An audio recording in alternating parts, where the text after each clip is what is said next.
Another great question you asked is, why don't we hear more about the work that young people are doing at COP? Well, I mean, there are some great networks of young people here at COP. There's a group of people called Yongo. So these are youth delegates from different countries. I don't know the processes of how you get selected to be a Yongo delegate, but if you're interested, you should absolutely try and find out.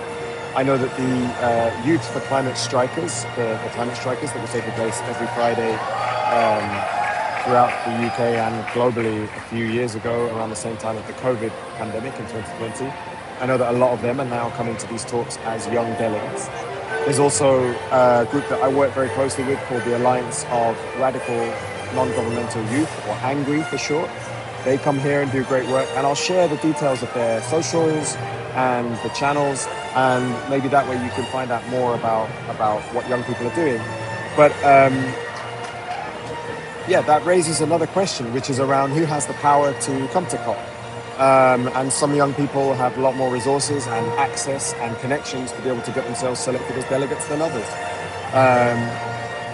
You guys, as people living in the UK, living in Birmingham, no matter what your kind of economic status is and you know, your own relative material privilege or lack of privilege, you're still globally among the, you know, the top 10, 20% probably. It's very unlikely that you'll be less than that unless, yeah, it's very unlikely you'll be less than that. In addition, you know, you have access to a lot of rights and benefits that you might not realize or that you might take for granted, such as the right to education. There are a lot of people globally, in fact, the majority of children who struggle with access to education. You will have access to healthcare and to other benefits of the British welfare state, provided you have the right migration status, and that's another kind of inequality within kind of the youth cohort, is what is your migration status, what passport, if any, do you hold.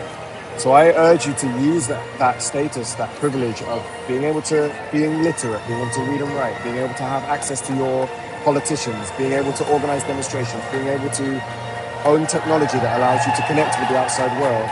I suggest you use that privilege to fight for good, and I imagine that's what you're doing, and that's why you're at this event already. But it is worth noting, yeah, that anyone who lives in the UK, by virtue of living in the UK, has access to a lot more resources than the majority of the world's population.